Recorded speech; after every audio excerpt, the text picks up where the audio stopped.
Hello, welcome to News Hour on Lugard TV. I'm Tosin Toluwaloju. Kogi State Governor Ahmed Usman ODODO has approved the new harmonization for pensioners in the state, breaking a 20-year record of the last pension harmonization done in the state in 2004. Governor ODODO disclosed this while receiving the reports of the Committee on the Implementation of New Minimum Wage and Consequential Adjustment for all categories of salary earners in the state. The new harmonization, which also takes cognizance of local government workers in the state, takes the minimum monthly earning for the lowest paid pensioner in the state to 12,500 naira. At the meeting attended by the leadership of the Nigerian Union of Pensioners and other labor leaders in the state, Governor Dodo also announced the immediate implementation of the new pension harmonization and free health insurance coverage for pensioners under the state health insurance scheme. Governor Dodo further assured of his commitment to the welfare of pensioners in the state.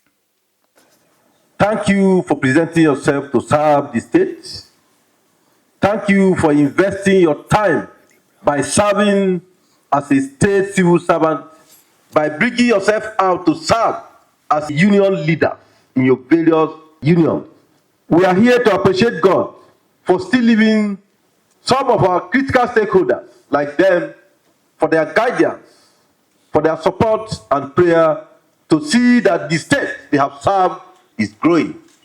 This is your foundation, and by the special grace of God, we will continue to build on it. Today, we are going to commence health insurance scheme that will cover all pensioners in the state and local government.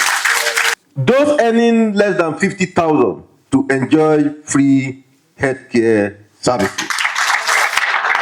Those earning above 50,000, a negligible fraction to be paid as enrollee contribution, which all of us are going to set committee because we are to serve the people.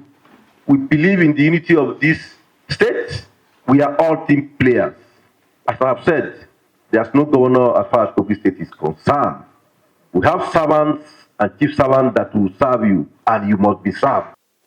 Earlier in his address, the state head of service, Elijah Evinemi, noted that the new pension harmonization is intended to touch the lives of retirees, their families, and the broader community in line with the state government's commitment to improve the welfare of people in the state. But I stand before you today to present the culmination of our collective efforts. The committee reports on the harmonization of pension. Our task has been of immense significance, touching the lives of retirees, their families, and the broader community. Our committee embarked on a quest for fairness, equity, and sustainability. We delved into pension structures, regulations, and the intricate web of financial commitment. In his remarks, the Special Advisor on Labour Matters, Comrade Onu Edoka, commended Governor ODODO for approving the new pension harmonization, stressing that pensioners in the state had graciously anticipated the new adjustment in line with the governor's open-door policy and inclusive governance in the state. For everyone who is privileged to be a pensioner, should have this in back of his mind. Government has come and gone for 20 years. The man you have today in the saddle of responsibility has decided to touch your life. Something must start from somewhere. And as he does it for us today, I am believing and trusting God that as he serves into his second tenure, before he goes out, he will do more for pensioners and workers of the state. Thank you, and God bless you, sir, His Excellency. Also, the state chairman, Nigerian Union of Pensioners, Engineer Clement Oida, applauded Governor ODODO for the adjustment in pension harmonization, adding that the gesture is a further indication of the commitment of the governor to the welfare of pensioners in the state. Since your assumption of office, pensions have been paid as at when due. Even when it is not due, when we are not even expecting it, I'm told that pension is paid. Once again, we are grateful. Meanwhile, the state chairman of NLC, Comrade Amari Gabriel, who also commended Governor ODODO for the increase in the take-home of pensioners, noted that the governor will continue to ensure improvement in the earning of pensioners in the state. Meanwhile, Kogi State government says it has commenced the process of boosting access to power supply and enhancing rural electrification in the state. The State Commissioner for Rural and Energy Development, Engineer Abdul Muttalib Mohammed, stated this in an interview with Lugard TV. He noted that major projects aimed at enhancing access to power supply to promote economic growth have commenced in different parts of the state.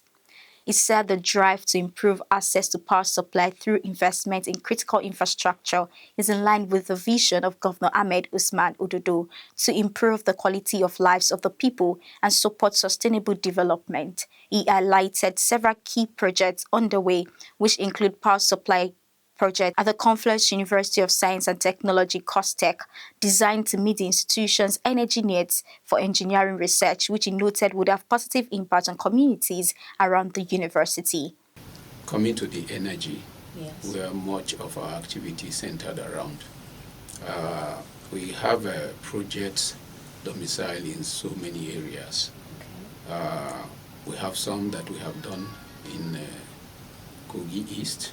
Okay. We have some that we have done in the West, and we have so many within Lokoja here, and we equally have that has to do with COSTECH, Okay. which is taking power from the transmission station in Okene, which is about 48 kilometers stretch to COSTECH. Knowing that COSTECH basically is an institution that has to do with engineering research, a lot of electricity is required there. Yes. His Excellency deemed it fit that for us to be able to achieve a meaningful gain, we need to ensure that we have stable power supply in the school, and that is on currently the job is over 90% completion. I'm sure within the next 4 or 5 weeks, I think we should be going there for commissioning. The commissioner also said efforts are ongoing to enhance power infrastructure in parts of Kogi East and Kogi West senatorial districts with the aim of boosting electricity distribution in all parts of the state. He further stated that ongoing initiatives to improve access to power and rural electrification are part of a broader strategy to improve rural electrification and ensure that underserved areas have access to reliable power. Muttalib also noted that installation of power lines and other interventions in key locations will also strengthen local economies by supporting small businesses and increase access to markets for businesses in the state.